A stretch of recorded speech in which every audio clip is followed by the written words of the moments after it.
الجبارين مبير الظالمين مدرك الحاربين رب الشهداء والصديقين والصلاة والسلام على سيد المرسلين وخاتم النبيين ورحمة للعالمين شفيع المذنبين والمخاطب بطه وياسين أبي القاسم محمد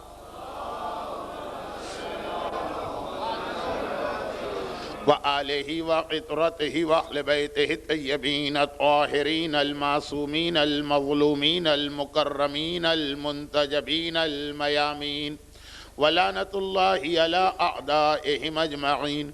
أما بعد فقد قال الله الحكيم في كتابه المبين وفرقانه المتين وقرآنه المجيد. بسم الله الرحمن الرحيم. قد افلح من زکاها وقد خاب من دساها. صلوات.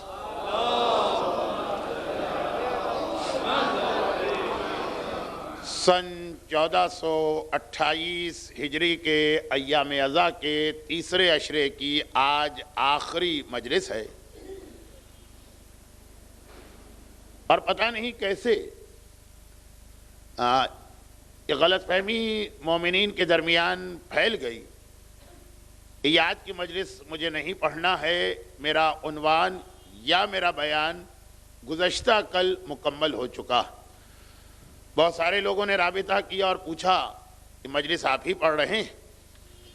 یقیناً اس عشرے کی پہلی مجلس میں میں نے ذرا سے شک کا اظہار کیا تھا، لیکن اس کے بعد 2 مرتبہ یہ گزارش کر دی تھی کہ کچھ موضوع کی طوالت کی وجہ سے اور کچھ چاند کی تاریخ کے کنفرم نہ ہونے کی بنا پر میں اپنی 10 مجلسیں مکمل کروں گا، اور ان 10 مجالس میں جو باتیں بیان کی گئی ہیں اس کے حوالے سے بھی ایک گزارش تو نہیں. مومنین کرام کی حکمت، بہت سے لوگوں نے یہ محسوس کر لیا کہ درمیان عشرہ 2-3 دن میری طبیعت اتنی خراب رہی، میں نے ممبر پہ کبھی بھی اپنے جسمانی اور ذاتی عوارض کو بیان نہیں کیا. 12 لوگوں کو یہ اندازہ ہو گیا، ان کی محبتوں کا بھی میں شکریہ ادا کرتا ہوں. آج آخری کچھ باتیں آپ تک پہنچانا ہے، اور اس حوالے سے جو درمیان میں 2-3 مجالس ذرا سی ڈسٹرب رہی، تو اس حوالے سے بہت ساری باتیں اس عشرے میں خصوصاً ایسی ہوئی ہیں جو نامکمل سی رہ گئیں. یہ ہمیشہ ہوتا ہے، لیکن اس عشرے میں کچھ ذرا زیادہ ہوا. اب اتنا وقت تو ہے نہیں. آج کی یہ مجلس نہ صرف یہ کہ آخری مجلس ہے میری گفتگو کی، بلکہ اس کے فوراً بعد میرا سفر بھی ہے. تو صرف ایک چیز کی وضاحت میں اس لیے کیے دے رہا ہوں کہ اس کے حوالے سے کل رات کو مجلس کے بعد ایک سجیشن یا تجویز آئی تھی جو مجھے پسند تو آئی تھی، لیکن ایام اضحیٰ میں اس پہ عمل کرنا مشکل ہے. ماہ مبارک رمضان میں آپ حضرات انتظامیہ تک یہ تجویز پہنچائیں تو یقیناً آپ کی یہ درخواست یا خواہش مان لی جائے گی. اور وہ یہ ایام اضحیٰ کی مجالس میں ایک تو مجلسی انداز ہوتا ہے، ویسے ہی بہت سارے موضوعات ہوتے ہیں. کبھی کبھار دوران مجلس کوئی فقہی مسئلہ آ جاتا ہے. بعض علماء اسی لیے مجالس میں فقہی مسئلے کو ضمناً بھی بیان کرنے سے گریز کرتے ہیں. کس وجہ سے؟ کہ جو فقہی مسئلہ آتا ہے یہ قانونی زبان ہے، اس میں پھر بات سے بات نکلتی ہے، ہر چیز کی ایک تفصیل ہوتی ہے. تو جو چیزیں مشہور ہیں ان میں اگر تفصیل نہ بھی آئے تو مجمع کو غلط فہمی نہیں ہوتی ہے.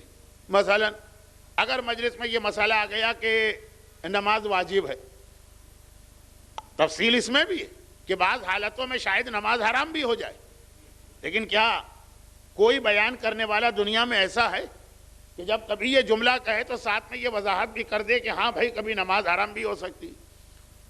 یا مجلس میں اگر کبھی آ جائے کہ شراب حرام ہے تو ہر ایک کو معلوم ہے کہ کبھی شراب جائز بھی ہے اور ہو سکتا ہے کبھی واجب بھی ہو. لیکن کیا ممکن ہے کہ مجلس میں جب ایک جملہ کہا جائے تو فوراً اس کی تفصیل بھی آئے؟ لیکن مشہور چیزوں میں مجمع کو ضرورت بھی نہیں ہوتی ہے. غیر مشہور چیزوں میں یہ مسئلہ آ جاتا کہ آپ نے ایک مسئلہ بتایا، اس کی ایک تفصیل ہے، اسے بیان کرنے کا موقع نہیں تھا۔ جب نماز اور شراب میں نہیں ہوتا تو ان چیزوں میں کہاں سے ہو؟ لیکن غلط فہمی ہو جاتی ہے، اور یہ غلط فہمیاں بعض اوقات کچھ لوگوں کی ساری زندگی میں مسئلے پیدا کر دیتی ہیں۔ تو اسی لیے بعض خطیب اور علماء ضمناً بھی مسئلہ بیان نہیں کرتے ہیں کہ کہیں ایسا نہ ہو کہ ہم نے سرسری طور پہ ایک بات بیان کی، مجمع میں سننے والا تفصیل معلوم کیے بغیر اسی طرح عمل کر کے اپنے آپ کو زحمت میں مبتلا کر گیا، ایسی زحمت جو اسلام کو نہیں چاہیے۔ لیکن میرا کچھ ایسا انداز ہے کہ میں دنیا میں مجلسیں کم پڑھتا ہوں اور مسائل کے سیشن زیادہ، فقہی مسائل کے زیادہ ہوتے ہیں، تو میری تقریر میں دونوں مل کے آ جاتے ہیں۔ شاید آئندہ میں بھی ذرا سی اس میں احتیاط کروں۔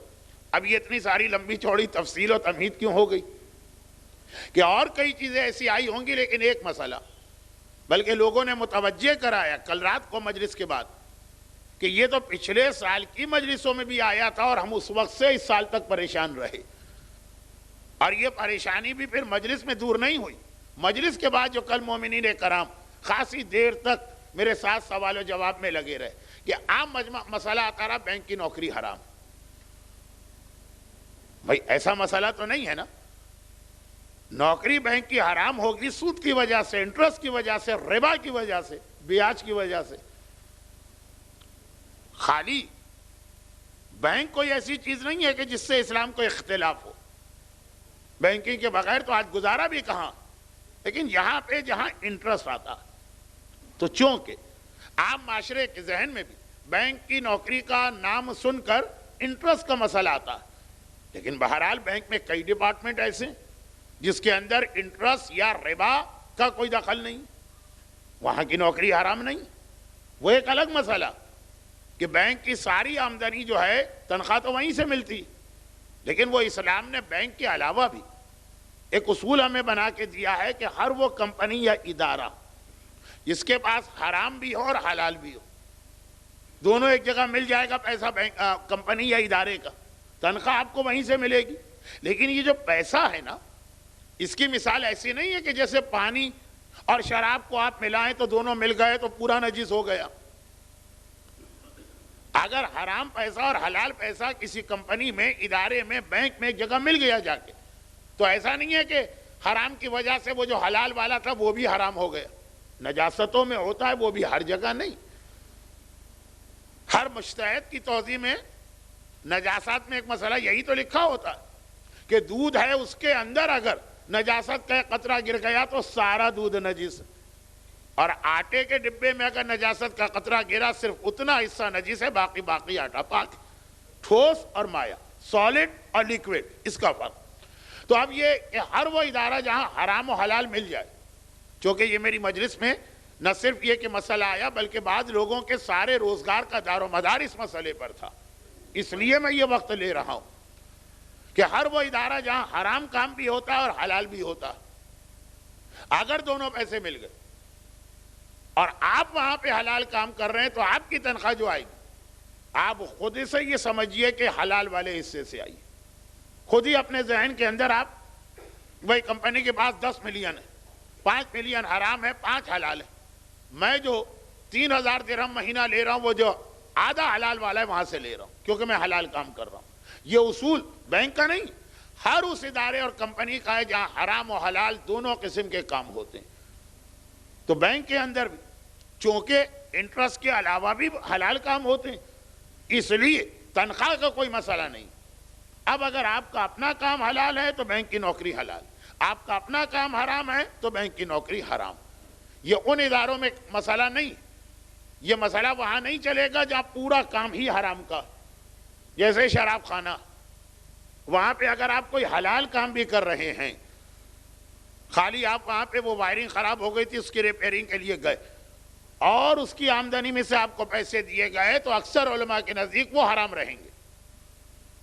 دیکھیں وہ سارے پیسے حرام کے، لیکن ہو سکتا ہے، اب یہ بات سے اسی وجہ سے تو میں گھبراتا ہوں، ہو سکتا ہے کہ کسی شراب خانے میں یا اکثر شراب خانوں میں کچھ جائز چیزیں بھی بیچی جاتی ہوں، پی نٹس وغیرہ بکتے ہوں، کچھ اسنیکس بھی بکتے ہوں، ایک آدھ کوئی سافٹ ڈرنک بھی بکتا ہو، تو مسئلے سے مسئلہ نکلے گا و خلاصہ یہ کہ بینک کی نوکری مطلقہ حرام نہیں ہے، بلکہ اس کا دار و مدار ہے آپ کے اپنے نیچر آف جاب پر کہ کس ٹائپ کا جاب آپ کر رہے ہیں۔ یہ ایک بات اس لیے آ گئی کہ کل کی مجلس کے بعد اندازہ ہوا کہ 1 کا نہیں، 2 کا نہیں، 5 کا نہیں، 10 کا نہیں، بڑی کثیر تعداد میں مومنین کا یہ مسئلہ، اور لوگوں نے کہا کہ پچھلے سال سے اس سال تک ہم جاب چھوڑنا آسان تو نہیں آج کی اس دنیا میں جہاں ویسے ہی جاب کی شارٹیج، یہ کام بھی کرتے رہے اور ٹینشن میں بھی رہے۔ اب مولانا جو آپ نے بعد میں کچھ وضاحت کی تو اطمینان ہوا، تو میں نے یہ چاہا کہ غلط فہمی نہ ہونے پائے۔ یہ تو ہوئی ایک بات، اور چونکہ مجمع کی زیادہ بڑی تعداد اب آئی تو پھر جملہ دوہرا دوں کہ میرے اس سلسلہ مجالس میں بہت سی باتیں نامکمل رہ گئیں، لیکن وہ کوئی غلط فہمی پیدا نہ کر رہی ہیں، اس لیے میں ان کو اسی طرح چھوڑ کے جا رہا ہوں۔ یہ بینک کی نوکری میں چونکہ غلط فہمی اتنی بڑی تھی کہ اچھا خاصا لگایا کسی کا روزگار چھوٹنے نہ پائے، اس لیے مجھے تھوڑی وضاحت کرنا پڑی، اور مزید وضاحت کے لیے تو علماء دین موجود ہی۔ حسینیہ زہرا خالی ایام ازاں کی مجالس ہی نہیں ہوتی، سارا سال یہاں کے پروگرام رہتے ہیں، روزانہ مغرب کی نماز ہوتی، قابل احترام عالم دین حجت الاسلام مولانا موسوی صاحب موجود، تو باقی جو مسائل کی تفصیل ہے وہ وہاں پہ پوچھی جا سکتی ہے۔ اب آئیے جو ہمارا اصل موضوع چل رہا اس کے اندر ضمنی طور پر ایک آدھ بات تقریباً ہر مجلس میں نے مرجعیت کے حوالے سے بھی کی، اس لیے کہ آج کا یہ بہت ہی ایک قسم کا ہاٹ ایشو ہے، اور جس کی وجہ سے روزگار کا مسئلہ، بینک کی نوکری، روزگار کا مسئلہ، انسان کی دنیاوی زندگی خراب ہو سکتی ہے۔ لا دین لمن لا معاش له، یہ بھی ایک حدیث، جس کی صحیح معیشت نہیں، جس کے پاس کوئی صحیح روزگار نہیں ہے، اس کا دین بھی صحیح نہیں۔ کیوں صحیح نہیں ہے؟ اس لیے کہ کاد الفقر ان یکون کفرا، یہ غربت ہے جو آدمی کو کافر بھی بنا دیتی۔ تو معیشت کا یعنی ایک اچھے جاب کا اور روزگار کا دین سے بڑا گہرا تعلق ہے، مگر دنیاوی اعتبار سے اس کے فائدے، اور مرجعیت وہ مسئلہ ہے جس کی خرابی انسان کی آخرت کو تباہ کرنے کا سبب بنتی۔ تو وہاں بھی میں ہلکی سی کچھ باتیں ہر مجلس میں کہتا رہا، میں نے پورا عنوان اس کو نہیں بنایا، اور آج بھی چونکہ میرے موضوع میں یہ چیز آ رہی ہے، ایک چھوٹی سی بات اور عرض کر دوں، اور وہ یہ کہ مرجعیت کے حوالے سے ایک بڑا اعتراض جو اچھے خاصے محبت کرنے والے لوگ، احترام کرنے والے لوگ، مرجعیت کو ماننے والے لوگوں کی سمجھ میں بھی نہیں آتا کہ فتوے دو کیوں ہوتے ہیں۔ باقی ساری چیزیں جو اعتراضات ہیں، ایلیگیشن ہیں، تہمتیں ہیں، برے الفاظ ہیں، اس سے ہمارا کوئی تعلق نہیں۔ فتوے الگ الگ ہیں، پھر بھی ہم اپنے مرجع کی بات مان رہے ہیں، ہمیں اس میں بھی اختلاف نہیں، لیکن ذرا سمجھ میں نہیں آ رہا کہ آخر ایسا کیوں ہے۔ تو بہت ہی مختصر، کیونکہ یہ میرے موضوع کا ایک حصہ، میں نے عرض کیا نا کہ آج میں بہت لمبی مجلس نہیں پڑھ پاؤں گا، اس لیے کہ میرا سفر ہے مجلس کے فوراً بعد، لیکن مختصر ایک بات، اور وہ یہ کہ اس کی اگر یہ کوئی خرابی ہے، ایک سے زیادہ فتوے ہونا، تو خاصی حد تک اس کی ذمہ داری نعوذ باللہ قرآن اور حدیث پر ہے۔ قرآن اور حدیث کے اندر کچھ الفاظ ایسے آئیں اس کے ایک سے زیادہ معنی ہو سکتے ہیں۔ میں نے 2 دن پہلے شہید باقر صدر کا ایک جملہ کہا، لیکن وہی جملہ عربی جاننے والوں کے لیے بھی، اور وہ جملہ میں نے یہ عرض کیا تھا کہ قرآن عربی میں نازل ہوا ہے، اردو یا گجراتی یا ہندی یا پنجابی میں نہیں، تو ان زبانوں کے محاورے سے قرآن سمجھ میں نہیں آئے گا۔ لیکن جب قرآن بھی عربی میں نازل ہوا تو یہ نہیں ہے کہ ہر عرب بھی اپنی زبان کے سارے محاورے جانتا ہو۔ بھئی اردو بولنے والے کتنے لوگ ایسے ہیں جو خالصتاً لکھنؤ یا دہلی کے کچھ خاص محاورے نہیں جانتے؟ اردو کا معیار بھی آخر میں جا کے لکھنؤ یا دہلی کا کوئی شاعر ہوتا، پرانے والے، آج کی بات نہیں۔ اسی طرح عربی جاننے والے بھی عربی کے حوالے سے دھوکہ کھا سکتے ہیں۔ یہی وجہ کہ حوزہ علمیہ میں اجتہاد کی تعلیم حاصل کرنے جب عرب طالب علم آتا، اسے بھی پہلے عربی پڑھائی جاتی ہے۔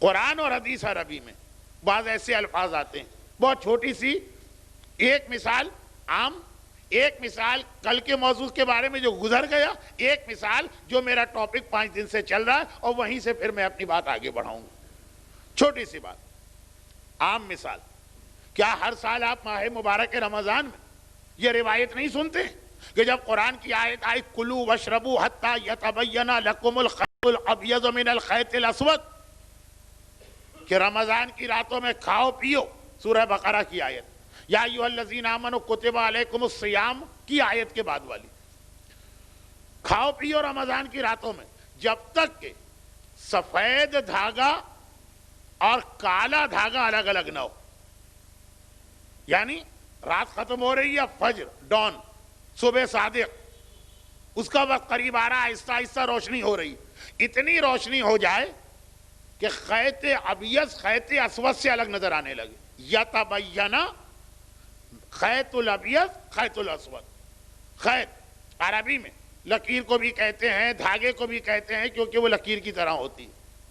اب قرآن کی مراد تھی آسمان، آسمان پہ ہر طرف اندھیرا، جب اس اندھیرے میں پہلی لکیر سفید رنگ کی نظر آئے جو صبح صادق کہلاتی ہے، جو بڑھتے بڑھتے وہ چھوٹی سی لکیر بڑھتے بڑھتے روشن آسمان بنتا ہے، قرآن کی یہ مراد۔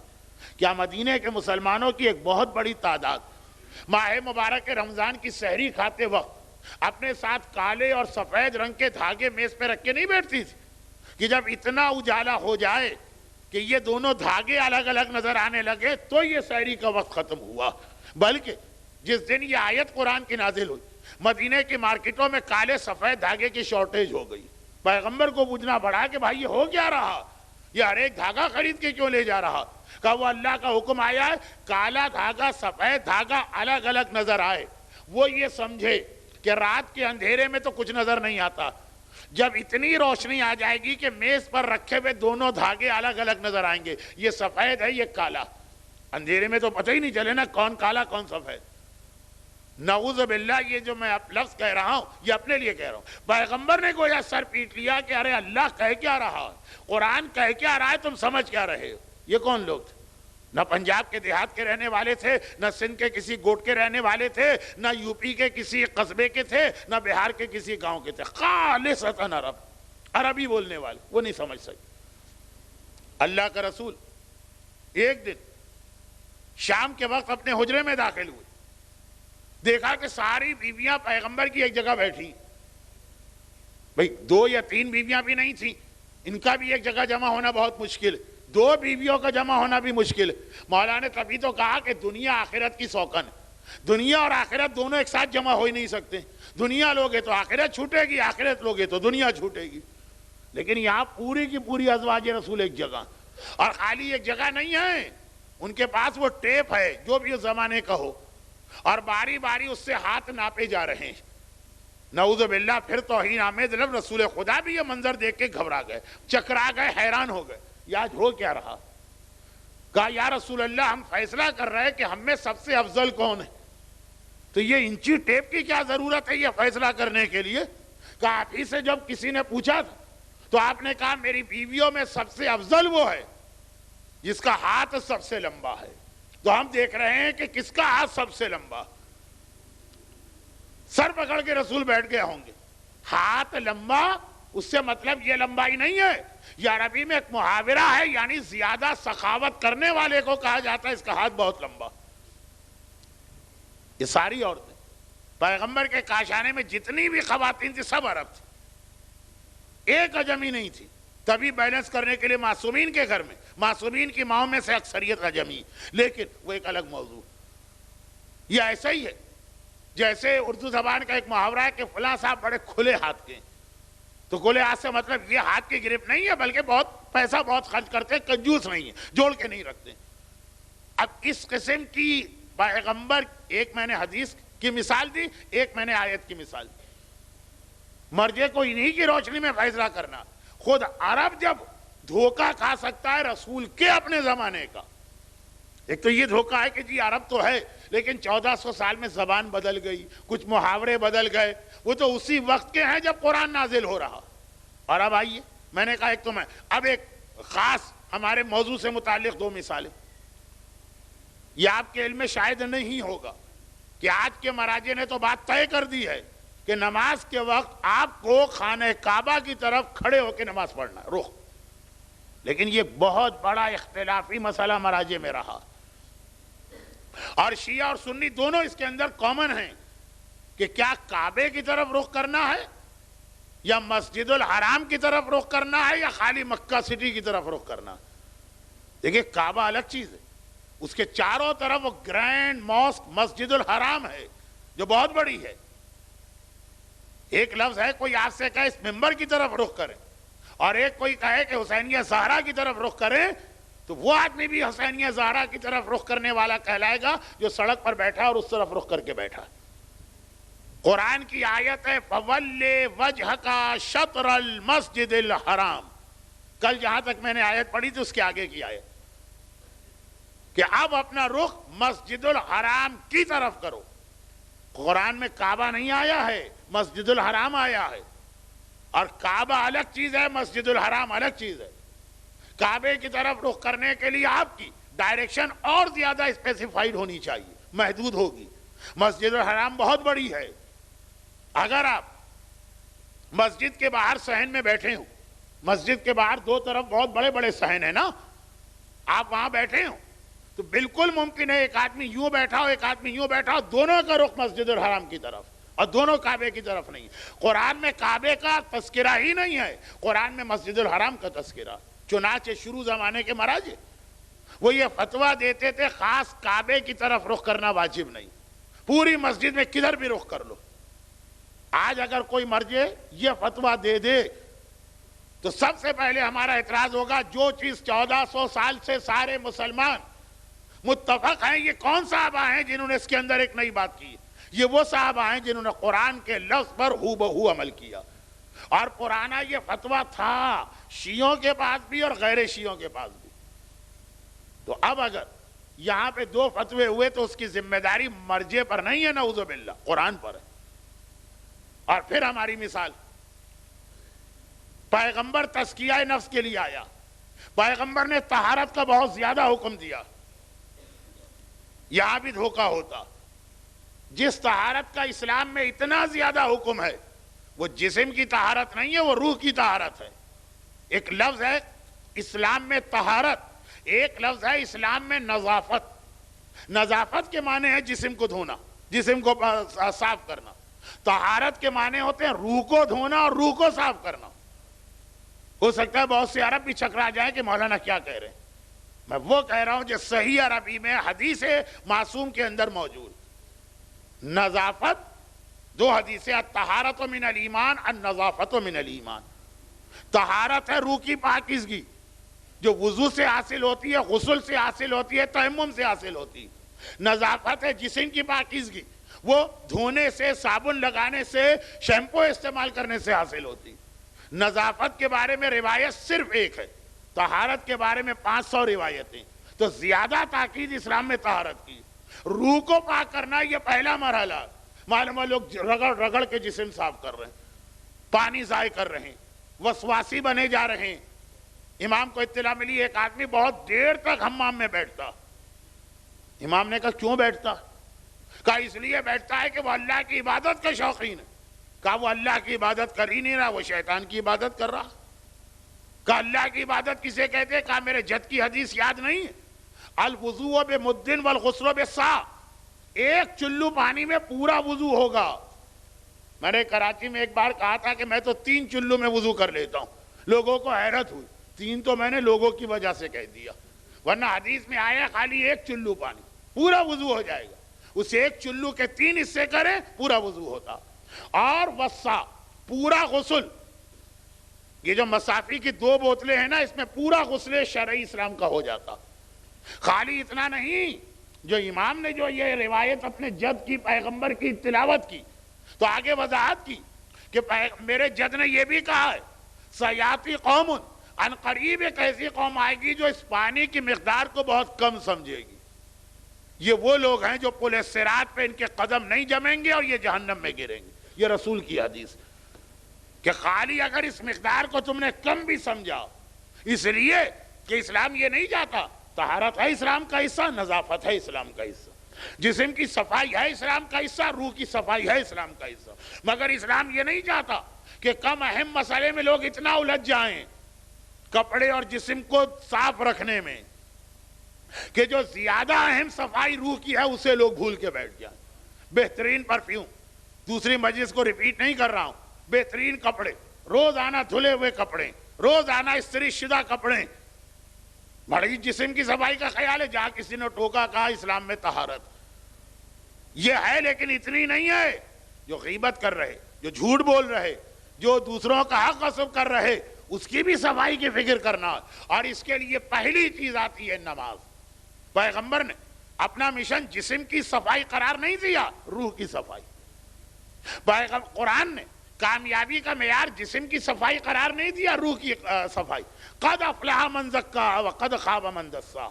نجات ملے گی جو اپنے روح اور نفس کو پاک کرے گا، اور نقصان اٹھائے گا جو اپنی روح کو گندا کرے گا. پیغمبر کا یتلو علیہم آیاتہ ہی مشن نہیں ہے، ویزکیہم بھی مشن ہے. اور وہ کیا ہے؟ روح کی صفائی. اور روح کی صفائی کا پہلا اور بہترین طریقہ ہے نماز. لیکن ہر نماز نہیں، ہر نماز نہیں. نماز کی اہمیت پہ کوئی دو رائے ہو سکتی ہے کیا؟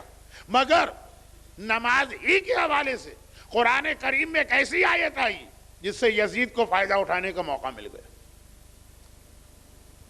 وہ کیا کہنے لگا آپ نے تو بار بار سنا ہے، گرچہ آپ مصائب میں سنتے ہیں تو زیادہ وقت نہیں ہوتا پیغام پہ توجہ دینے کا. کیا کہتا ہے کہ شراب نماز سے افضل ہے، اور دلیل کے ساتھ بات کر رہا. عالم اسلام میں مجھے کوئی آدمی ایسا نہ ملا جو غلط سے غلط نظریہ بھی بغیر دلیل کے رکھتا ہو. قتل حسین کا نظریہ بھی رکھتے ہیں لوگ تو دلیل کے ساتھ. اولی الامر کی اطاعت واجب ہے، ہم سے اولی الامر نے کہا.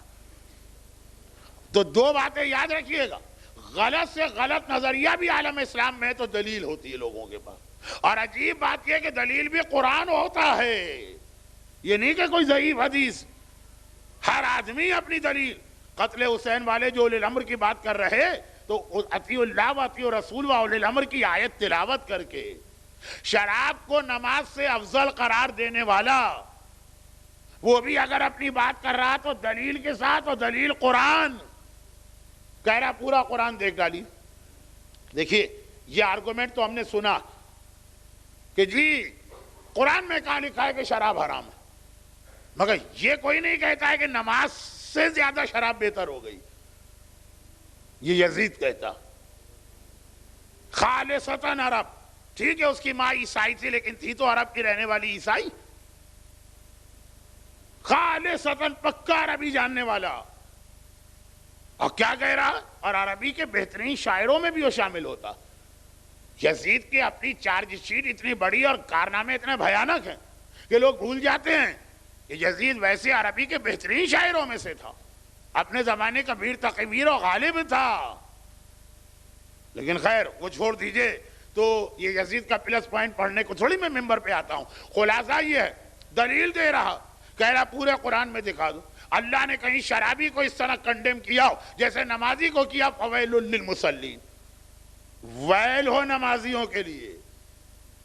ویل کے کئی معنوں میں ایک وہی معنی جو انگریزی کے ویل کے معنی، جہنم کا کنواں، عذاب خدا، لعنت پروردگار، یہ سب ویل کے معنی.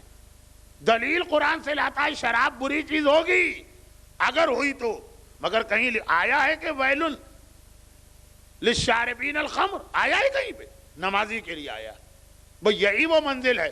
میں یزید کے بیانات کی وضاحت کے لیے ممبر پہ نہیں آیا ہوں، میں آل محمد کا پیغام پہنچانے آیا. تو اس سے میرا جملہ آگے بڑھا کہ نماز افضل ترین عبادتوں میں ہے، لیکن نماز کا عبادتی پہلو تو میں بتا ہی نہیں رہا ہوں، نماز کا طہارتی پہلو جو روح کو پاک کرتی ہے، لیکن ہر نماز نہیں.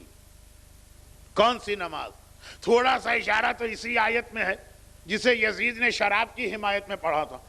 فویل للمصلین، تباہی ہے، ویل ہے، جہنم ہے، لعنت ہے ان نمازیوں پر. ہر نمازی پہ نہیں، ان. کون ان؟ جن میں تین خرابیاں. الذین هم عن صلاتهم ساہون، نماز بے خیالی، لاپرواہی، بے توجہی سے پڑھتے ہیں. پورا تجارتی قافلہ نماز میں تیار کراتے. کل کا جملہ. والذین هم یراؤون، نماز ریاکاری کے لیے پڑھتے ہیں. یہ بڑے نیک آدمی ہیں، بڑے مقدس آدمی ہیں، ہر وقت مسجد میں نظر آتے ہیں، ہر نماز کی پہلی صف میں ہیں. وَيَمْنَعُونَ الْمَاعُونَ، جو آج کا موضوع ہے. اور یہ نمازی ہیں لیکن اپنے ساتھیوں کو، اپنے دوستوں کو، اپنے گھر والوں، اپنے پڑوسیوں کو روزمرہ استعمال کی چیزیں بھی دینے کو تیار نہیں ہیں۔ معاون کے معنی زکوٰۃ بھی ہیں، معاون کے معنی روزمرہ استعمال کی چیزیں بھی ہیں، لیکن جو بھی معنی خلاصہ یہ ہے کہ نماز وہ پڑھتے ہیں، حق مومن ادا نہیں کرتے، قرآن کہتا ہے ویل۔ اور یہاں پہ آئیے، حجاج ابن یوسف ملعون، ایسا کہ ایک بار عمر ابن عبدالعزیز جیسا گھر کا بھیدی کہہ رہا،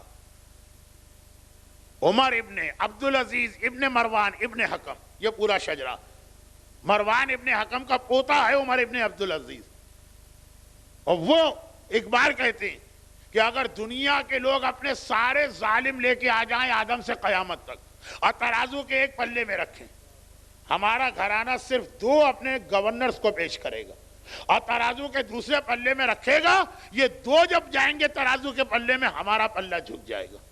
2، ایک زیاد ابن زیاد کا باپ اور ایک حجاج۔ پیدا ہوا تو ماں کا دودھ نہ پیتا تھا، طبیب نے کہا کہ اسے تازہ خون چاہیے، بکرے کو ذبح کر کے تازہ خون اس کی پہلی غذا بنی۔ البتہ ایک بات اس نے بڑی کام کی کہی تھی، وہ پورا ایک واقعہ ہے لیکن اسے نہیں بیان کرنا ہے، مجلس بہت طولانی ہو جائے گی۔ ایک بات اس نے بڑی کام کی کہی تھی، جب اس کے مظالم حد سے زیادہ ہو گئے، میں نے مختار نامہ کہیں پڑھا حال ہی میں، اس میں عرض کیا کہ ایک قید خانہ ابن زیاد نے خالی شیعوں کے لیے بنایا تھا، 4,500 شیعہ اس کے اندر تھے، لیکن حجاج کے قید خانے کے اندر جب یہ مرا اور قید خانہ توڑا گیا تو 1,40,000 سے زیادہ مومنین تھے۔ پتہ نہیں کتنے سالوں سے، حجاج کی زندگی بھی بہت لمبی تھی اور اتنا قتل عام کیا، لیکن ایک بات ہے، جب کسی جگہ کے لوگوں نے کہا کہ پتہ نہیں اللہ نے تجھ جیسے آدمی کو ہمارے علاقے میں کیسے مسلط کیا، وہی جواب دیا جو معصوم کی حدیث میں بھی حجاج کے لیے نہیں ہے، کہا یہ تمہارے اپنے کرتوتوں کا نتیجہ۔ جب اعمال میں خرابی ہوتی ہے تو فارسی شاعر کہتا ہے شامت اعمال ما صورت نادر گرفت، یہ ہمارے اعمال کی خرابی ہے کہ نادر شاہ درانی جیسا ظالم ہم پر آ گیا۔ وہ اب ایک الگ موضوع ہے، واقعہ بھی میں نے پورا نہیں پڑھا۔ یہ حجاج، اس کا مزہ دیکھیے، ہر آدمی ایک تو اپنا جاب ہے، ایک کام ہوتا ہے، اور ایک ہوتا ہے اپنی ہابی، ایک ہوتا ہے ہر آدمی کا کوئی پاس ٹائم، ایک ہوتا ہے کوئی لذت اور آرام والی چیز۔ جاب تو آدمی کو کرنا ہے مجبوری کی وجہ سے، 8 گھنٹے ڈیوٹی پہ جانا ہے، بزنس کے لیے آفس جانا، لیکن آرام کا وقت جس سے تفریح حاصل، جس سے فرحت حاصل ہو، جس سے سکون حاصل ہو۔ کچھ لوگ گانے سنتے ہیں، کچھ لوگ فلمیں دیکھتے ہیں، کچھ لوگ دوستوں میں بیٹھ کے گپ شپ کرتے ہیں، کچھ لوگ خالی بستر پہ آرام کے لیے لیٹ جاتے ہیں، کچھ لوگ گھومنے پھرنے نکل جاتے ہیں، کچھ لانگ ڈرائیونگ پہ آ جاتے ہیں، کچھ لوگ مسجدوں میں آ جاتے ہیں۔ یہ بہت مختلف طریقے اپنے آپ کو آرام پہنچانے اور تھکن اتارنے کے۔ حجاج ابن یوسف وہ تو بار بار کہتا لذت مزہ مجھے ملتا جب میں کسی محب علی کا، کسی شیعہ حیدر کرار کا خون بہاتا ہوں۔ خالی یہ شہید نہیں کرتا ہے، زخموں پہ واقعاً نمک چھڑکتا، تڑپنا، بلبلانا، اس سے اس کو مزہ آتا۔ کہتا ہے دنیا کے کسی غنا میں وہ مزہ نہیں ہوگا جو شیعہ علی کی چیخ و پکار و فریاد میں ہوتا۔ بہت لمبے اس کے حالات ہیں، اور اگرچہ اس کے حالات میں ہمارے لیے بہت سارے پیغام بھی ہیں، لیکن آج کا موضوع یہ نہیں، آج کا موضوع اس کا ایک جملہ۔ اب جس چیز میں آپ کو مزہ ملتا ہے اگر وہ چیز مارکیٹ میں شارٹ ہو جائے، آپ جائیں دکاندار کے بعد کہ بھئی بہت دن ہو گئے گانوں کی کوئی نئی سی ڈی نہیں آئی، فلاں میرا گلوکار بہت پسندیدہ، کیا ہوا آخر کیوں نہیں آ رہا؟ فلاں اداکارہ مجھے بہت پسند ہے، اس کی کوئی فلم ہی نہیں آ رہی، ہمیں کرکٹ کا شوق ہے، ہم گھبرا گئے، کوئی نیا میچ ہی نہیں ہو رہا۔ تو آج کی نسل ہے کہ جو ہر دن ایک میچ دیکھتی ہے، پہلے تو 5-5 سال میں ایک ٹیسٹ میچ ہوتا تھا پاکستان میں۔ تو خلاصہ یہ کہ جس چیز سے آدمی کو واقعاً مزہ آتا، اگر وہ نہ مل رہا ہو، بیوی سے بھی لوگ نہیں کہتے ہیں بھئی بہت دن ہو گئے تم نے فلاں چیز نہیں پکائی، حکم سرتاج ابھی تیار ہوتی ہے جو ابھی جواب آپ کو ملتا ہو، چپ بیٹھ جاؤ، میرے پاس فالتو وقت نہیں ہے، کیا میں تمہاری خدمت کیے جاؤں؟ اب اپنی قسمت ہے، جیسا جواب آپ کو ملے، سرتاج کہہ کے جواب ملے کہ بیٹھ جا۔ خیر، تو خلاصہ یہ ہے کہ حجاج پریشان، گھبرا کے کہتا کئی مہینے گزر گئے، کوئی شیعہ ہی تم پکڑ کے نہیں لائے کہ جو میرے سامنے پہلے میں زخمی کرتا، زخموں پہ نمک چھڑکتا، اس کا تڑپنا دیکھتا، پھر اس کی گردن اڑاتا۔ 1,20,000 تو اس نے جیل میں ڈالے، لیکن یہ وہ آدمی تھا جو ایک جگہ نہیں رہتا۔ یہ بنو امیہ کا بڑا وفادار گورنر تھا۔ ہر حکمران مرتے وقت اپنے بعد والے کو وصیت کر جاتا تھا، سارے نظام میں تبدیلی کرنا، اس کو اپنی جگہ سے نہ ہلانا۔ تو قید خانہ تو ایک جگہ ہے نا، یہ تو ہر جگہ جاتا، مزہ نہیں آ رہا۔ سپاہیوں نے ہاتھ جوڑے ہوتے، اس کے غصے سے گھبراتے ہیں، کہا کہ ہم کیا کریں۔ اتنا زیادہ جب یہ قتل عام ہوا تو یہ لوگ تقیے میں چلے گئے۔ اچھا جملے میرے ہیں، میں ٹائم بچانے کے لیے پورا ڈائلاگ نہیں پڑھ رہا ہوں، اس سے کیا آپ کا فائدہ، آپ کو تو واقعہ چاہیے، پیغام چاہیے۔ کہا کہ جی اب کوئی شیعہ ملتا ہی نہیں ہے، جو بچے بچائے وہ سب تقیے میں ہیں، کیسے ہم ڈھونڈے کہ یہ شیعہ ہے کہ نہیں۔ پھر وہی جملہ کہ جس شہر میں حجاج رہتا ہے وہاں کے تو ایک ایک کو جانتا ہوگا، مگر یہ تو پوری اسلامی دنیا میں گھوم رہا۔ اس نے کہا ایک طریقہ میں بتاتا ہوں، ظالم، جہنمی، مردود خدا، لیکن یہ لوگ کبھی بہت کام کی بات کہہ جاتے ہیں۔ اور میں اکثر ایک جملہ کہتا ہوں کہ ظالم لوگ بے وقوف نہیں ہوتے تھے۔ اتنا جو نظام چلا گئے اپنے زمانے میں، ٹھیک ہے ہم اس کو حکمت نہیں کہیں گے، ذہانت نہیں کہیں گے، مولا نے کہا تلکا نکرا، اس کو مکاری کہو، لیکن مکاری بھی تو ایک چیز ہوتی ہے نا، وہ ہر ایک کے بعد ہوتی بھی نہیں۔ حجاج نے کہا ایک بات بتاتا ہوں، ایسا کرو جگہ جگہ سڑکوں پر گڑھے کھود دو اور ایسے کہ چھپا دو، چلنے والے کو پتہ نہ چلے کہ راستے میں گڑھا، ہم نہیں معلوم تو چلتے چلتے گر جائے گا گڑھے میں، جب گرے گا تو چیخے گا، شور مچائے گا، مدد مدد، ہیلپ ہیلپ، آؤ مجھے بچاؤ۔ جب بھی کوئی آدمی اس آدمی کو گزرنے والا کوئی راہگیر گڑھے میں گرے ہوئے کی مدد کر کے ہاتھ پکڑے، جیسے ہی وہ اس کو باہر نکالے، جس نے مدد کی ہے فوراً اسے گرفتار کر کے میرے پاس لے آنا، دیکھنا وہ شیعہ نکلے گا۔ تو پہلے تو سپاہیوں نے توجہ نہیں دی، حکم آیا چلو عمل کر۔ جب واقعاً دیکھا کہ ہاں جتنے لوگ بھی پکڑے گئے، کون لوگ؟ جنہوں نے ایک مصیبت زدہ اور پریشان حال کی مدد کی تھی جو گڑھے میں گرا، جتنے لوگ پکڑے گئے 99% اس میں واقعاً شیعہ نکلے۔ اب تو ایک آدمی ہاتھ میں آ گیا نا، اس کی انکوائری تو بہت آسان۔ تو آخر حجاج کے سپاہیوں نے ایک دن حجاج سے جا کے کہا کہ آپ نے یہ جو ہمیں نسخہ بتایا اور طریقہ بتایا اور اتنا کامیاب جا رہا ہے، آپ کو کیسے پتا چلا؟ کہتا ہے کہ مجھے معلوم ہے، مسلمانوں میں یا اسلامی دنیا میں صرف علی کا شیعہ وہ ہوتا ہے جو کسی پریشان حال اور مصیبت زدہ کو نہیں دیکھ سکتا، باقی کس کے پاس ٹائم ہے، باقی کس کے پاس انسانیت، باقی کس کے پاس ہوش ہے۔ علی کے شیعہ کی ایک پہچان ابن زیاد سے پتہ چل رہی ہے، ایک پہچان حجاج سے پتہ چل رہی ہے۔ بدترین ظالم ابن زیاد کا باپ جو ظالم تھا تو بیٹا اس سے آگے ہی نکلا، لیکن وہ بتا رہے کہ علی کا شیعہ کسے کہتے ہیں۔ ایسی نمازیں تو علی کا شیعہ ہی پڑھ سکتا ہے، کل آپ نے سنا تھا، اور آج حجاج سے سن رہے پریشان حال اور مصیبت زدہ کو دیکھ کر نگاہیں نیچی کر کے آگے بڑھنے والا سب ہو سکتا ہے، شیعہ حیدر کرار نہیں ہو سکتا۔ اب یہ جو دو ظالم ہیں، انہی کی بات مولا پہلے فرما گئے، ظالموں کی بات نہیں، ظالموں نے جو ہمیں رول دیا ہے، اصول دیا ہے، فارمولہ دیا، یہ پہلے ہی مولا فرما گئے۔ اور یہ یاد کیجئے 9 سال پہلے میں نے حسینی زہرا میں جو اشرا پڑھا علی والے کی پہچان، اس میں یہ حدیث آئی تھی، لیکن ایک جملے کی حدیث ہے، تکرار میں کوئی قباحت نہیں۔ جب کہا مولا آپ کے شیعہ کو کیسے پہچانے، کہا خصلتان یا علامتان، 2 سائن ہیں ہمارے شیعہ کی، المحافظت علی اوقات الصلاۃ، ایک تو وقت نماز کا بڑا پابند ہوگا، والمواساۃ علی الاخوان، اور اپنے مومن بھائیوں کی حد سے زیادہ مدد کرے گا۔ یہ ہمارے شیعہ کی 2 پہچان ہیں۔ ابن زیاد نے بتایا واقعاً علی کے شیعہ ایسے ہی تھے، حجاج نے بتایا علی کے شیعہ ایسے ہی تھے۔ جب عام پریشان حال کو وہ نہیں دیکھ سکتا تو واقعاً اگر اپنا مومن بھائی پریشان، یہاں تو حالت یہ ہے، 4 دن پہلے 5 دن پہلے کی مجلس، آج والدین کی پریشانی کے اوپر غور کرنے کے لیے اولاد کے پاس ٹائم نہیں، سگا بھائی کی حالت میں وہ کسی کو ہوش نہیں، اور مولا کہتے ہیں کم سے کم جہاں جہاں تک ایمان والا نظر آئے وہاں تو تمہیں اس کی مدد کرنا ہی کرنا. لیکن دیکھیں یہ وہ جملہ تھا جس پہ مجھے 2 مجلسیں پڑھنا تھا. وہ درمیان میں جو 2-3 دن کی ایک بہرحال پروردگار کی طرف سے آزمائش میری ہوئی اور مجھ سے زیادہ مجمع کی ہوئی, اس کی وجہ سے ذرا سا سسٹم بگڑا. لیکن جاتے جاتے ایک بات کہہ دوں, 2-3 مجلسیں پڑھنا تھی, بہت سارے مختلف پہلو اس کے بیان کرنا تھا. پہلی پہچان نماز ہے, نماز کے حوالے سے 2-3 مجلسوں میں اس کے مختلف پہلو آ گئے, لیکن اس کے بھی مختلف پہلو تھے. آج صرف اس لیے یہ ایک پہلو بتا کے جا رہا ہوں کہ کسی نے مجھ سے 2-3 دن پہلے پوچھا, آج میری آخری مجلس ہے اس عشرے کی, اور اگرچہ اس دوران میں نے عرض کیا نا کہ طبیعت کی خرابی کی وجہ سے 2-3 مجلسوں کا موضوع ذہن میں کچھ تھا, ہو کچھ اور گیا, مگر اس عشرے میں اس بات کی مجھے بڑی خوشی ہوئی کہ جو مجلسیں میں نے پڑھی وہ پڑھی.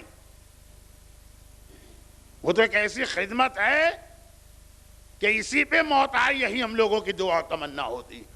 لیکن اس کے علاوہ بھی اس دفعہ کا جو میرا قیام رہا,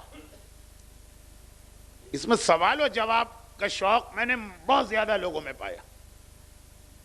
3 راتیں ایسی گزری تھی کہ میں یہاں کی مجلس کے بعد, جبکہ یہاں میں مجلس پڑھتا تھا تو اس سے پہلے ایک مجلس پڑھ کے آ چکا ہوتا تھا, 4 بجے تک, فجر کے وقت کے قریب 4 بجے تک پوری رات مومنین بیٹھے ہوئے, مختلف مسائل پوچھ رہے, کچھ پوچھنا چاہ رہے, کچھ سمجھنا چاہ رہے, کچھ حاصل کرنا چاہ رہے.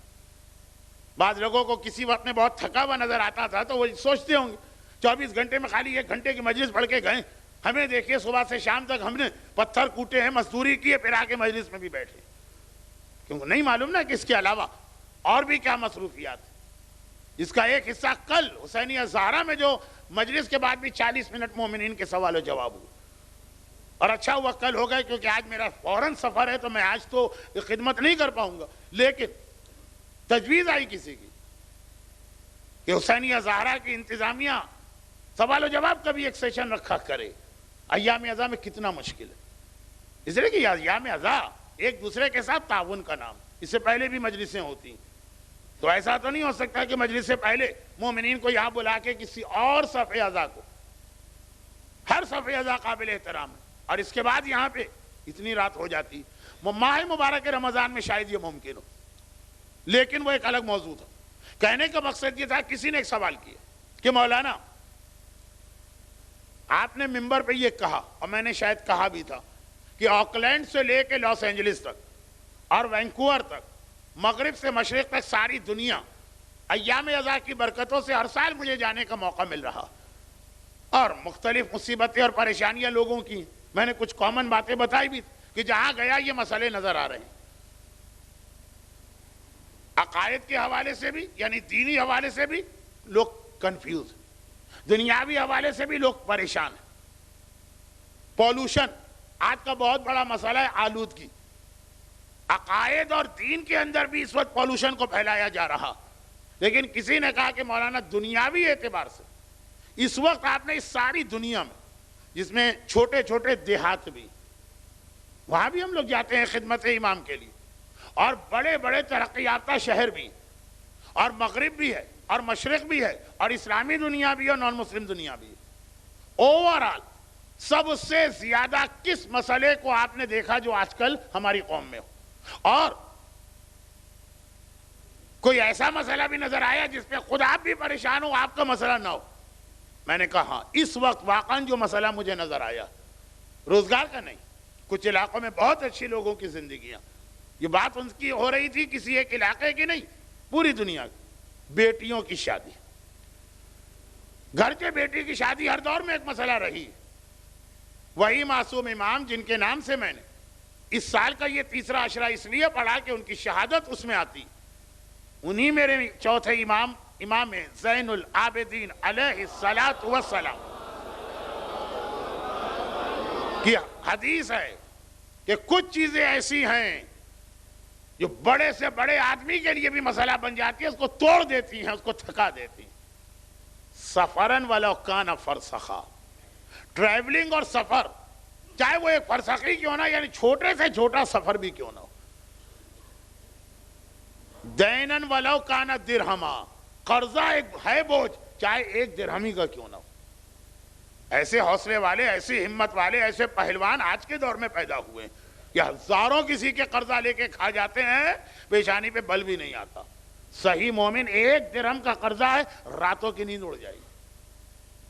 سوالا ولو کان طریقہ، کسی کے آگے دستے سوال دراز کرنا آج کل تو ایک ہنر بن گیا ہے، ایک آرٹ بن گیا ہے، لیکن واقعاً ایک غیرت مند آدمی کو اگر کسی سے کچھ مانگنا پڑے، اب یہاں سے بہترین ربط مصائب تو علی اصغر کے لیے طلب آب تھا، لیکن ابھی چونکہ میرا موضوع تھوڑا سا رہتا، ایک عام غیرت مند آدمی کسی کے آگے زبان نہیں کھلتی، اگر کوئی ریکویسٹ کرنا پڑے، کائنات کا سب سے بڑا غیرت مند۔ البتہ وہ پانی مانگنا تھا کہ ان کے ظلم اور شقاوت کو دنیا کے سامنے آشکار کرنا تھا، مگر اس کے لیے بھی سوال تو بنانا پڑا۔ بنتن ولو کان مریم، اور بیٹی چاہے وہ مریم جیسی صاحب فضیلت ہی کیوں نہ ہو، ایک بوجھ تو ہوتا، قرض، سفر، درخواست یا سوال، اور بیٹی سوال کرنا۔ میرے سیدھے ہاتھ کے اوپر جو شیلف ہے، اس کے نیچلے والے خانے میں آیت اللہ العظمی آغا فاضل لنکرانی کے مسائل کی کتاب رکھی ہے، یہ بھی ہماری مرجعیت کا ایک بڑا نام، اس میں ہی سوال موجود کیجیے۔ جو سڑک پر جگہ جگہ لوگ بیٹھے ہوئے یا مسجدوں کے دروازے پر فرماتے ہیں ان لوگوں کی مدد کرنا تو شاید حرام بھی ہو جائے، اس لیے کہ پروفیشنل ہیں اور ان کی مدد کرنے سے کمک مل رہی ہے جھوٹ میں، پتہ ہے ہم کو کہ ساری غلط بیانی، لیکن غیرت مند آدمی کا سوال۔ اور بیٹی اس وقت کا مسئلہ، غالباً پوری تاریخ میں شادیاں اتنا بڑا مسئلہ کبھی نہیں بنی تھی جیسے آج بن گئی۔ چھوٹے چھوٹے دیہاتوں کی بات نہیں کر رہا، دنیا کے ترقی یافتہ ممالک جن کی بیٹیاں خالی مالی مدد ہی مدد نہیں کہلاتی، خالی بیمار کو دوا دینا ہی وہ ہے، ساری چیزیں نیکیاں یہ تو لوگ جانتے ہیں۔ بہت مختصر اس لیے کہ 11 بج گئے، یعنی میرے بیان کا وہ وقت آ گیا جو مصائب شروع ہونے چاہیے، جاتے جاتے یہ بات کہتا جا رہا ہوں۔ اگرچہ اس میں ایک بڑا مسئلہ یہ بھی ہے کہ آج کی دنیا شیطان نے ایسی بنا دی، شوہر بھی کمائے، بیوی بھی کمائے، تب جا کے گھر چلے گا۔ پہلے یہ نہیں تھا، پہلے خالی شوہر کی آمدنی میں گھر چل جاتا تھا، اس لیے بہت ہوا 21 انچ کا سونی کا ایک عام ٹی وی گھر کے لیے کافی، وہ سونے کی بھی کیا ضرورت ہے۔ آج 67 اور 106 انچز کے جو پلازما چاہیے ہر ایک، بنا دیا ایسا ماحول کہ نہ بھی لیں تب بھی مسئلہ ہے، لیں تب بھی مسئلہ، جس کے نتیجے میں جب عام طور پہ لڑکیوں کے رشتے آتے ہیں، ایک عمر ہوتی ہے 17 سال 18 سال، ابھی شادی نہیں کرنا ہے، ابھی اس کو پڑھنا، لڑکی بھی کہتی ہے نہیں ابھی میرا ایک ٹارگٹ ہے، میں کسی کی محتاج نہیں بننا چاہتی، کم سے کم MSc تو کر لوں، کم سے کم ڈاکٹر تو بن جاؤں۔ اب 22 23 24 سال کی ہو گئی، اب جو رشتے آتے ہیں وہ کہتی ہے نہیں میں اتنی پڑھی لکھی ہوں، اب تو میں میٹرک پاس سے تو شادی نہیں کر سکتی، اب انٹر والا تو مجھے نہیں چلے گا، اب ایک سمپل گریجویٹ تو میرے لیے بالکل بیکار۔ زندگی کچھ ایسی ہے کہ بیٹا اگر انٹر بھی کر رہا تو اب باپ کو توقع ہے کہ یہ گھر چلائے گا، یہ بوڑھے باپ کے بوجھ کو کم کرے گا، تعلیم چاہے ابھی نامکمل رہ گئی ہے، کمانا اب ضروری ہو گیا، لڑکوں کی تعلیم کم ہے، لڑکیوں کی تعلیم زیادہ، اب وہ ڈاکٹر ہے تو اسے رشتہ بھی کسی ڈاکٹر کا چاہیے، اب اگر وہ MSc کیے ہوئے تو رشتہ بھی کم سے کم MSc ہو، ورنہ تو بہرحال شوہر بیوی سے 1 ڈگری آگے ہونا چاہیے۔ رشتے ابھی بھی آ رہے ہیں 23 سال 24 سال میں، اب یہ رشتے نہیں چلیں گے، میٹرک ہے وہ ہے کیا انٹر ہے وہ ہے کیا خالی BA، 4-5 سال یہ رشتے آئے، عمر ہو گئی 28 29 سال، کہا کہ اچھا چلو اب انٹر ہو یا گریجویٹ ہو لیکن شریف ہو تو چل جائے گا، اب وہ رشتے نہیں آ رہے، وہ ختم ہو گئے۔ اب آ رہے ہیں کسی کی بیوی مر گئی ہے اس کو دوسری شادی کرنا، کسی کو طلاق ہو گئی ہے 28 سال کی لڑکی 30 سال کی لڑکی سے تو وہی کرے گا، اب یہ کہتی ہے نہیں گریجویٹ میٹرک انٹر چل جائے گا، لیکن جس میں کوئی ڈیفیکٹ ہے، جس کے اندر کوئی خامی ہے، کیا وہ میرے لیے رہ گیا، مجھ میں کیا خرابی ہے، نہیں چاہیے۔ 32 سال کی ہو گئی، کوئی بھی مل رہا، 2 بیویاں بھی مر گئی ہیں تب بھی میں قبول، 2 طلاقیں بھی ہیں تب بھی قبول، اب وہ بھی نہیں آ رہے، اس لیے کہ اس دوران مارکیٹ میں لڑکیوں کی ایک نئی پروڈکٹ آ گئی ہے، وہ 20-22 سال کی لڑکیاں جو تیار ہو جاتی ہیں اس قسم کی شادیوں کے لیے۔ تو ایک تو مسئلہ خود ہم نے ورث کیا، بھئی کسی کے یہاں رشتے ہی نہ آ رہے ہوں، وہ ڈیلے کرے تو اس کا قصور نہیں، آ رہے ہیں رشتے۔ ابھی بیٹی کو جو ہے نا وہ تعلیم مکمل کر رہا ہے، تعلیم بھی وہ آخری ڈگری، اور اس کے بعد جو ہے تو اپنا معیار چاہیے، اور پھر جب ذرا وہ معیار سے گر رہی ہے تو رشتے آنا بند ہو گئے۔ اس کے اندر یہ تو خود کردہ رائے علاج نہیں، یہ تو ظاہر الفساد فی البر والبحر بما کسبت ایدیکم، کہا یہ خرابی تمہارے اپنے ہاتھوں سے پیدا ہوئی۔ لیکن ویسے بھی یہ تو ہے ہی ایک مسئلہ جس کی وجہ سے اس وقت یورپ، امریکہ، کینیڈا، آسٹریلیا، جاپان، وہاں کے والدین بیٹیاں بیٹھیاں رشتے نہیں مل رہے۔ لیکن دوسری طرف واقعاً ہم نے شادی کو اتنا مہنگا کر دیا کہ اب وہ اتنا بڑا جہیز لڑکی کو تیار کرنا، اس لیے اس کو پڑھوا کے نوکری کرانا ضروری ہے۔ رسول دنیا کو آسان، مقصد رسالت، الذین یتبعون الرسول النبی الامی، یہ وہ لوگ ہیں جو اس رسول کی پیروی کرتے جو نبی بھی ہے، امی بھی ہے۔ الذی یجدونہ مکتوبا عندہم فی التوراۃ والانجیل، سورہ اعراف کی آیت نمبر 157، جس کے فضائل تورات میں بھی لکھے ہیں، انجیل میں بھی۔ یحل لہم الطیبات ویحرم علیہم الخبائث، یہ ہر خوشگوار اور طیب چیز ان کے لیے حلال کرتا، ہر خبیث چیز کو ان کے لیے حرام کرتا۔ یامرہم بالمعروف وینہاہم عن المنکر، مقصد رسالت موضوع مکمل بھی اس آیت پہ جو پورا ایک اشرہ چاہتی ہے، انشاءاللہ کبھی اور۔ امر بالمعروف اور نہی عن المنکر کا حکم دیتا ہے، مگر یہ ساری باتیں بتاتے بتاتے ایک بڑا مقصد یہ بتایا، وَيَضَعُ عَنْهُمْ إِصْرَهُمْ وَالْأَغْلَالَ الَّتِي كَانَتْ عَلَيْهِمْ، اور یہ ان کے اوپر سے ایک ایسا بوجھ اتارتا ہے جو انہوں نے خود اپنے آپ پر سوار کر لیا، ان کی وہ ہتکڑیاں توڑتا ہے جو انہوں نے خود اپنے آپ کو پہنائی تھی۔ ایک ہوتا ہے ظالم ہتکڑی پہنائے، ایک ہوتا ہے ہم خود اپنے آپ کو ہتکڑی پہنا دیں، ایک ہوتا ہے کوئی ظالم کہے کہ یہ بوجھ اپنے سر پہ رکھنا، ایک ہے ہم خود رکھ لیں۔ ہماری شادیاں اتنی مہنگی ہو گئی ہیں، یہ کسی حجاج ابن یوسف یا ابن زیاد کی وجہ سے نہیں، یہ وہ بوجھ ہے جو ہم نے خود اپنے آپ پہ رکھا ہے، اور یہ مہنگی شادی سبب بنتی ہے کہ شادی دیر سے ہو، اور شادی دیر سے ہونا سبب بنتی ہے کہ اب لڑکے نہیں ملتے، اچھے لڑکے جو میچ کر رہے ہیں۔ اسلام، آل محمد، تشیع، جہاں یہ کہا گیا کہ گڑھے میں گرا ہوا انسان ہے تو صرف علی کا شیعہ آگے بڑھ کے اس کی مدد کرے گا، تو مدد کا مطلب یہ بھی اسلام کی اہم ترین عبادتوں میں سے۔ ہم نے یہ خانہ چھوڑ دیا ہے، ہمارے یہاں اہم ترین عبادت ہے یتیم خانہ بنا دو، اسپتال بنا دو، بیمار کے لیے دوا کا انتظام کر دو، فلاں بیچارہ غریب ہے اس کا کڈنی ٹرانسپلانٹ کا آپریشن ہے اس کے لیے فنڈز اکٹھا کرو، اسکول قائم کرو، یہ ساری نیکیاں۔ مگر میچ میکنگ کرو، ایک شریف لڑکی اور ایک شریف لڑکے کو ملانے کے لیے بھی کوشش کرو، یہ نہیں، یہ ہمارا کام نہیں ہے۔ ہم تو وہ جائیں گے جس کا بائی پاس کا آپریشن ہے اس کے لیے فنڈ جمع کریں گے۔ نتیجہ کیا ہوا؟ دنیا میں کوئی چیز خالی نہیں رہتی، اگر صحیح آدمی اس گیپ کو فل نہیں کرے گا تو غلط آئے گا۔ فراڈی آ گئے، چیٹر آ گئے، دیکھیے اب کتنی شادیاں ہوتی ہیں اور ٹوٹتی، پتا چلا یہ لڑکے والوں سے غلط بیانی کی گئی یا لڑکی والوں سے۔ وجہ یہ ہے متقی، پرہیزگار، دیندار، کم سے کم جن کے اندر شرافت ہے وہ ایسی نیکیوں کی طرف چلے گئے کہ ہو سکتا ہے ان کی نیت واقعاً اللہ کی خوشنودی ہو، لیکن جس میں ذرا شہرت ہے، جس کے اندر ذرا نام ہے، جس میں لوگ کہتے ہیں کہ واقعاً یہ کوئی نیکی کر رہا، جبکہ باب الحوائج امام موسی کاظم علیہ السلام حاجتوں کا پورا کرنے والا کہتا کہ 3 آدمی ایسے ہیں جو اس دن اللہ کی رحمت کے سائے میں ہوں گے، جس دن کوئی سایہ نہ ہوگا الا ذلک، سوائے اللہ کی رحمت کے سائے کے۔ قیامت کا دن جہاں اللہ کے سائے کے علاوہ کوئی سایہ نہ ہوگا۔ حج میں سب سے زیادہ یہ دعا مانگی جاتی ہے، اللہم اذلنی ذل عرشک یوم لا ذل الا ذلک، خدا بندہ مجھے اپنے عرش میں جگہ دینا سائے کے ساتھ اس دن جس دن اور کہیں سایہ نہ ہوگا۔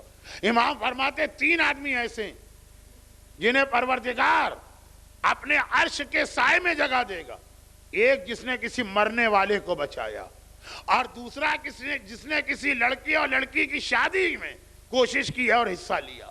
بہت ساری نیکیاں ابھی بھی باقی ہیں، جو انتظار کر رہی ہیں کہ علی کا کوئی شیعہ آگے بڑھے اور اوقات صلاۃ و نماز کی پابندی کے ساتھ اس میں بھی حصہ لے.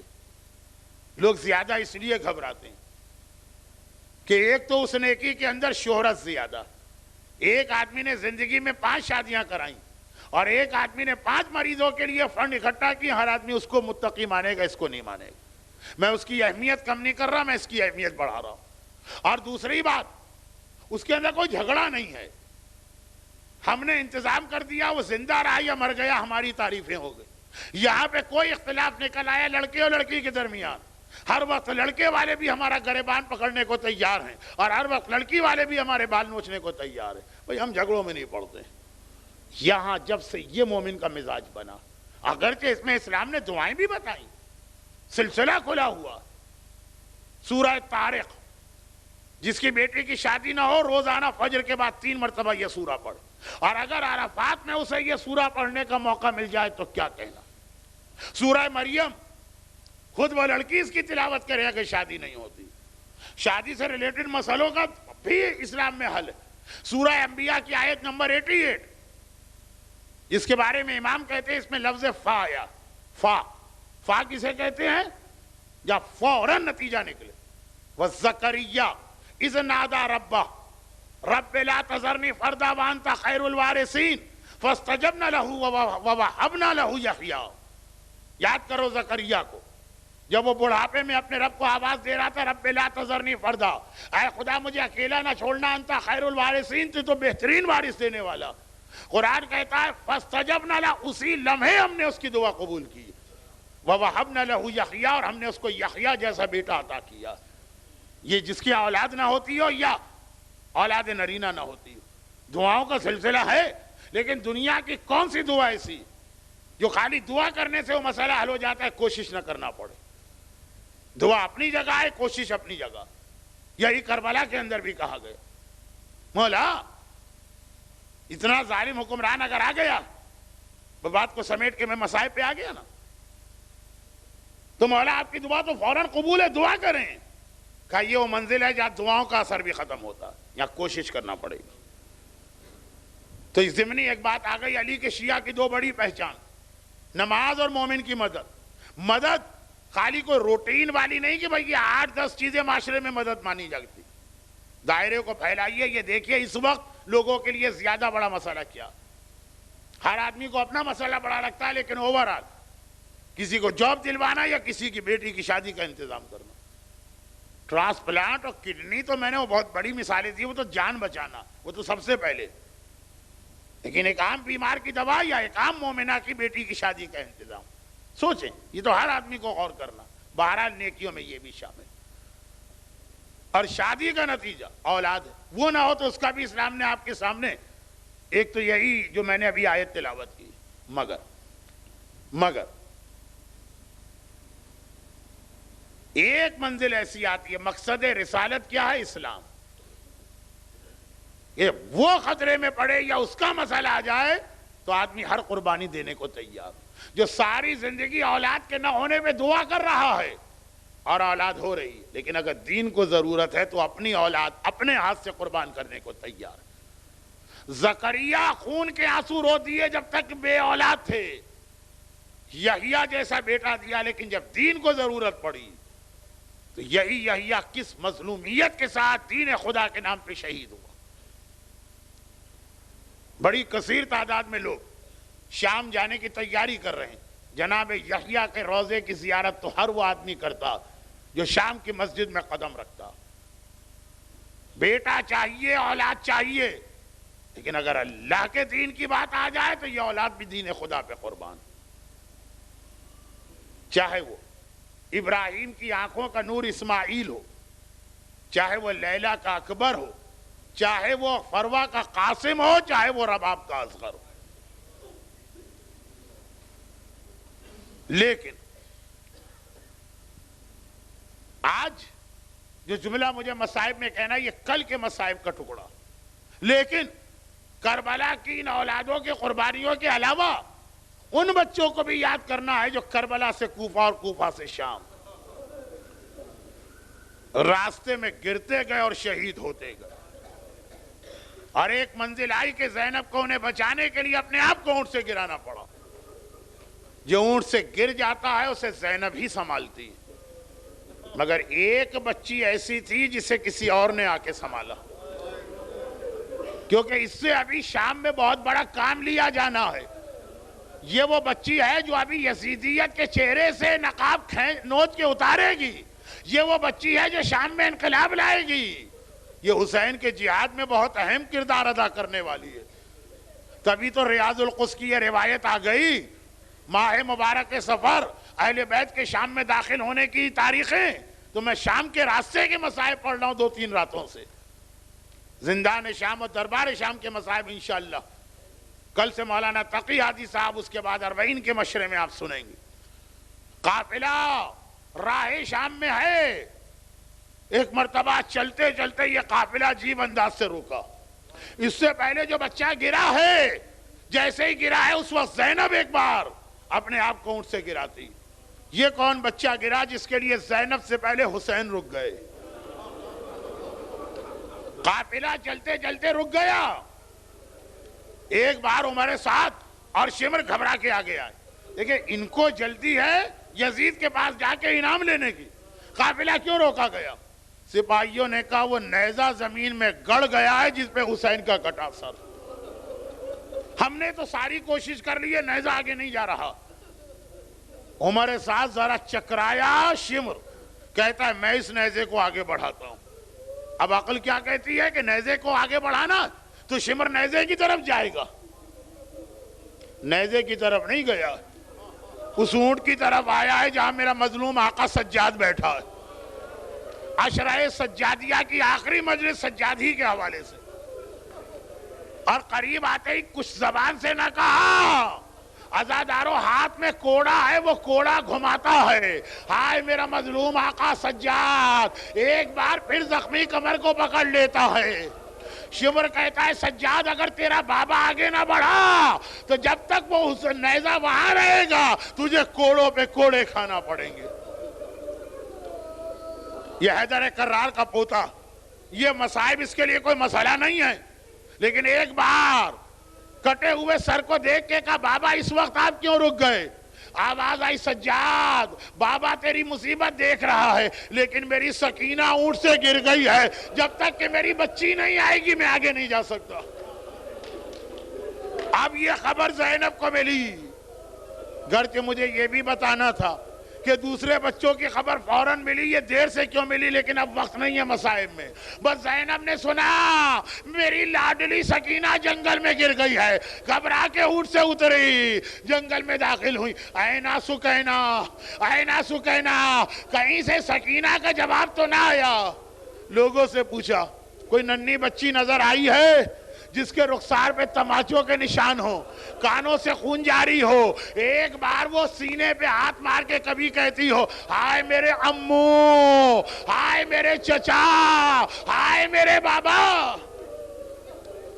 عام لوگوں نے جواب تو نہ دیا. ایک جھاڑی کے پیچھے زینب کی نگاہ پڑی، ایک نقاب پوش اور سیاہ پوش بی بی زمین پر بیٹھی ہیں، گود میں سر رکھے سکینہ سو رہی ہے. دیکھیں کسی ماں سے پوچھئے کھویا ہوا بچہ مل جائے تو کس طرح دوڑ کے بچے کو گلے سے چمٹاتی ہے. زینب نے یہ نہ کیا. یہ منظر دیکھ کے زینب حیران ہو گئی. دوڑ کے سکینہ کو اٹھایا نہیں، گھبرا کے کہا ارے یہ دو چیزیں زینب کو پریشان کر رہی ہیں. اے بی بی یہ بچی تو وہ ہے کہ جب سے بابا کا سینہ چھوٹا ہے اسے نیند نہیں آتی ہے، یہ آپ کی گود میں کیسے سو گئی؟ وہ سکینہ نہ ماں کی گود میں سوتی ہے نہ پھوپھی کی گود میں سوتی ہے. زینب حیران نیند کیسے آ گئی. اور پھر گھبرا کے کہا جب سے یہ بچی کربلا سے چلی ہے، جب سے اس کا چچا مارا گیا ہے، یا تماچے کھائے ہیں یا کوڑے کھائے ہیں، آپ کون ہیں جو اس بچی پہ اتنا رحم کر رہی ہے، اتنی مہربانی.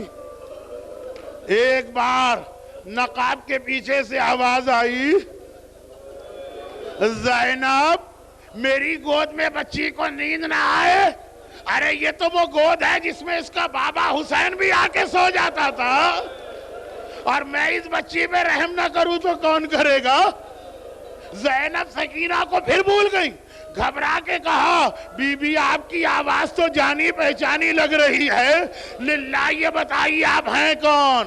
کوئی نامحرم نہیں ہے۔ بی بی نے چہرے سے نقاب ہٹائی، زینب بیٹی میں تیری دکھیاری ماں فاطمہ زہرا ہوں، جب میرا لال ذوالجناح سے زمین کربلا پہ گرا تھا تب بھی یہی گود پھیلا کے بیٹھی تھی، لال میری گود میں آوا، اور جب سکینہ زمین پہ گری تب بھی یہ آغوش فاطمہ تھی۔ اے سکینہ ادھر آ، تیری دادی تجھے لینے آئی ہے۔ تبھی تو علماء ایک جملہ کہتے ہیں، زندان شام میں جب سجاد سکینہ کی میت کو قبر میں اتار رہا ہے، پھر فاطمہ کے دونوں ہاتھ باہر آئے، سجاد میری سکینہ مجھے دے دے، اسے لینے اس کی دادی جنت سے آئی۔ اجرکم علی اللہ الا ولعنۃ اللہ علی اعدائہم اجمعین وسیعلم الذین ظلموا ای منقلب ینقلبون۔ اس سے پہلے کہ میں دعا کروں، حسینیہ زہرا کی انتظامیہ اور مومنین سے معذرت، یہ گزشتہ 2 مجلسیں 10 منٹ میں نے تاخیر سے ختم کی۔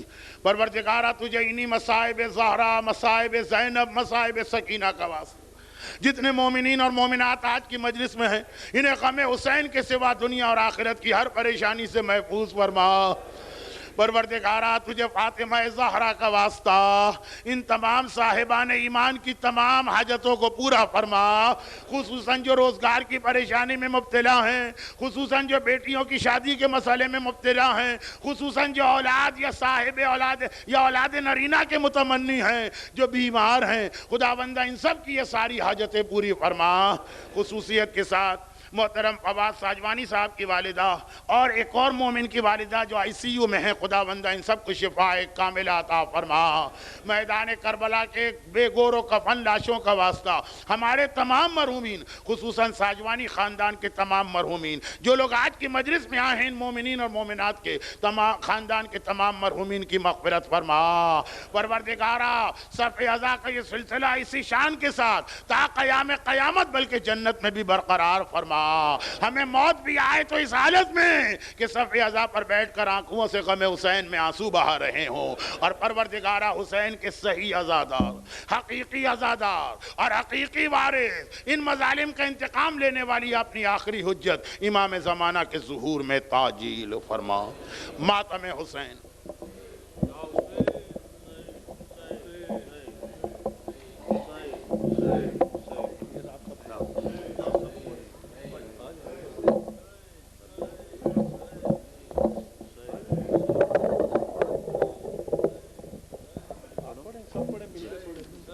حسین حسین حسین حسین